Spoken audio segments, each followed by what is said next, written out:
Welcome to Go Play Esports Podcast with Christopher Turner, Go Play founder and CEO, esports coach at the Southern University Lab, and gamer. Discussions on the emergence of esports at the K-12, collegiate, and professional level. Let's go! Let's go play!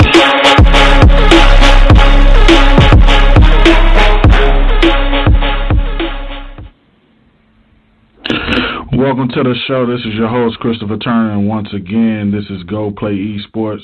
You already know what we cover. I know you heard the intro. This is nothing new. We're probably, 13 episodes in at the time.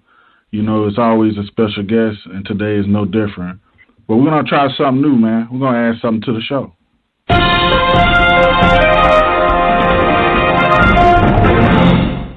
That's right. We're going to start highlighting the esports news segment, man. Call of Duty League, betting approved in Nevada. Regulators. The Nevada Gaming Control Board has issued a notice of approval permitting sports books to offer wagers on the Call of Duty League through 2020. This is crazy, man. We've gotten to the point where, you know, the Call of Duty League has done great with numbers, great with fanfare, and now you can put some wagers on the actual games, man. It's crazy. From the control board licensing notice, the wager types are going to be head-to-head, match winner, and overall winner. How crazy is that we've gotten to that point? So let's just go ahead and drop a bomb for the Call of Duty League.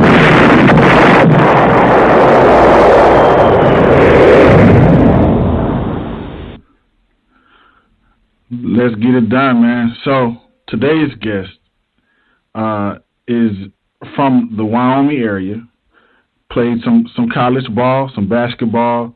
He moved to Las Vegas in 2007 to attend art school. He studied video game design. He volunteered at nonprofits. He moved to Plano around 2011 to manage a nonprofit. Then he became the community manager for an anime license company, which was known for globally promoting and distributing. We all know this title here, TV/movie series Dragon Ball Z.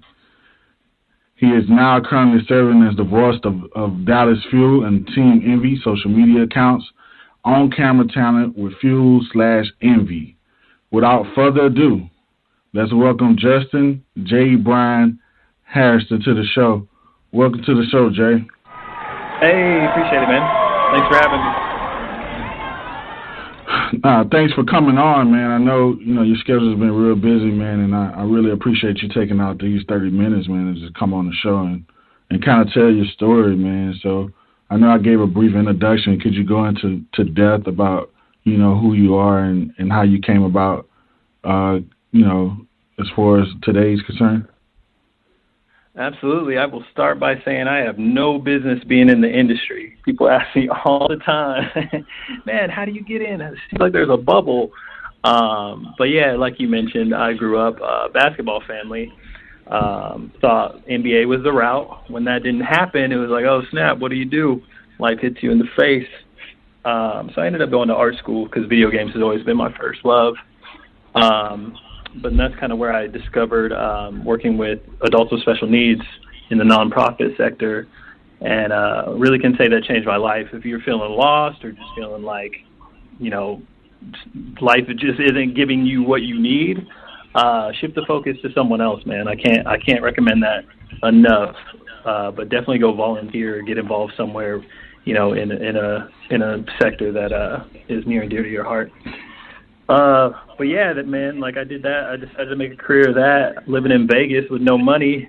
So it's funny you mentioned the gambling on Call of Duty League. That's going to be huge, man. That's going to bring some new eyeballs to the table, people with some deep pockets, deeper than me. But yeah, I lived in Vegas for 5 years. I got to experience a lot of interesting social interactions when it came to working with the special needs population. You're dealing with, a population who really has no concept of money, which was very refreshing, and that's why I loved it so much. You know, they didn't care about being famous or being cool. All they wanted was to be treated like everyone else. They wanted to have a job. They wanted to contribute to society. You know, have a girlfriend, boyfriend, sometimes 2 or 3 of them. So it was, you know, it was very humbling experience, which weirdly enough helped me when I got to Texas, and I ended up applying for the Funimation gig because they were looking for a community manager. And so when people ask, like, how did you get that job? Applied. You have to apply yourself. If you don't go look and see, like, nobody is going to make a position for you. That's very rare that happens. You have to go see what's available and then apply, which means filling out the application, having a strong resume, being able to sell yourself beyond that, like having the skill set to back it up. So, you know, in that interview, I honestly didn't know what all a community manager entailed. I just knew that I had managed people before and that I loved anime. I loved Dragon Ball. I grew up watching Dragon Ball, doing push-ups in front of the TV, trying to be like Goku. So, yeah, I really just went in, you know, smiled, was positive, and put my best foot forward. And, you know, sometimes you just have to knock on 100 doors and one of them are going to open. I was fortunate enough for them to take a chance on me. And with my background working with special needs, they said, well, if he's going to be dealing with irate fans on the regular, those skills will probably come in handy. And it was a weird crossover, man. I went from my day-to-day being you have to approach people the right way or somebody could get punched, hit, or kicked.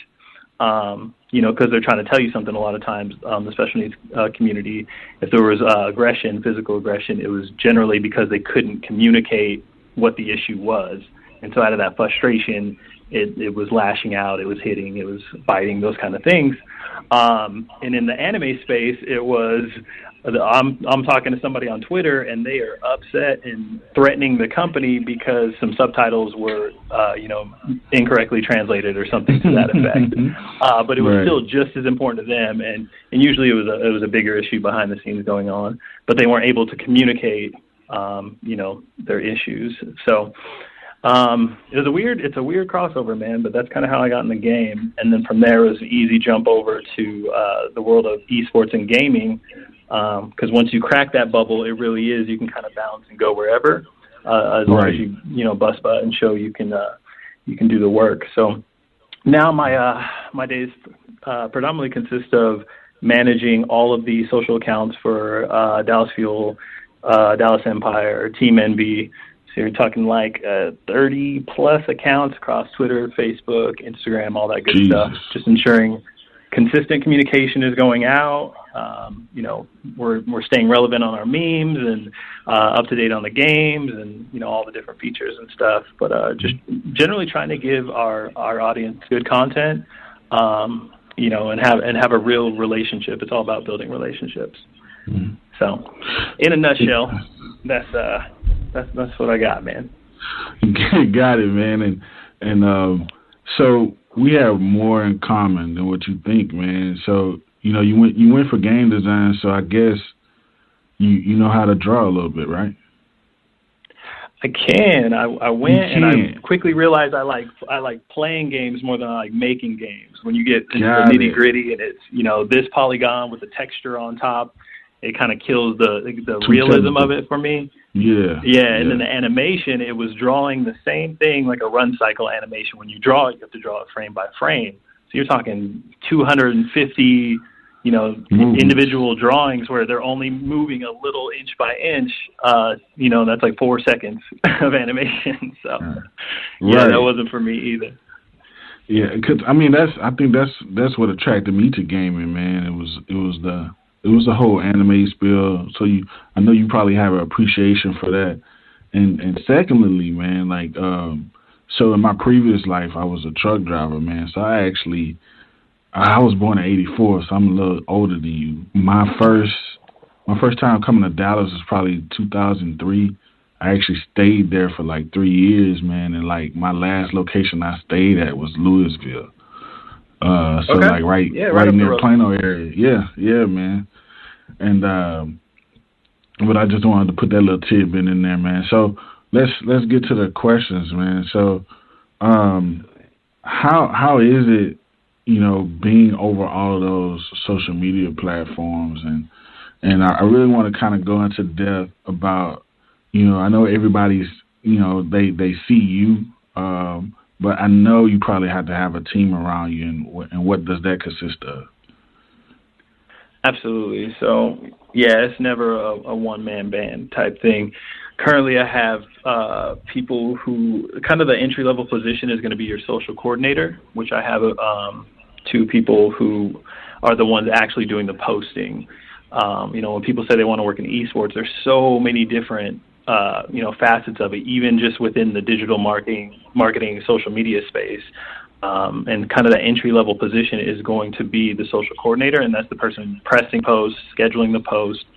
And kind of the skills you need for that position are going to be creative writing skills, immaculate grammar, knowledge of the social media platforms themselves, which can all be Googled. I mean, there's a million YouTube videos, that will explain in depth. So I have those. I have one creative person. He's the one who will make all of the beautiful assets and graphics that you see. So that's kind of more the creative brain, going back to the art school days. Photography, videography, those kind of things, being able to conduct an interview, mash up some gameplay clips to some music, and get that out, those kind of things. And then beyond that, MB itself has over 50 employees at this point. So you have people who are dealing with sponsorships. You have people who just do our accounting. You have people who, work with the players directly, make sure they have everything they need. So there's just so many different, facets of working in esports.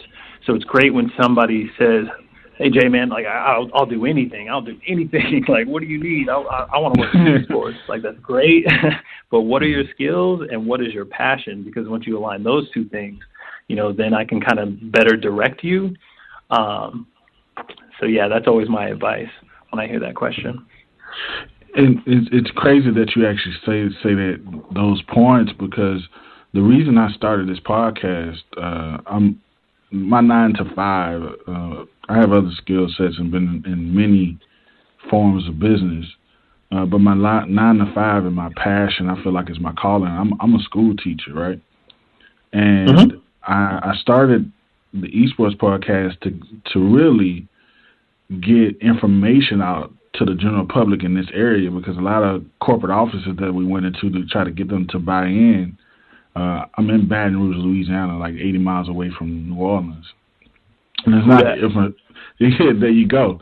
It's not the infrastructure that you are blessed to have in Dallas, where esports is a big buy-in, Correct. I started this, man, with the feeling of, hey, I really want to get into esports, but I really want to educate the public, and it's taking a mind of its own, man. So for you to sit here as a professional within the realm, saying, hey, man, I just applied for something, I kind of migrated over to what I'm doing, and I just applied myself.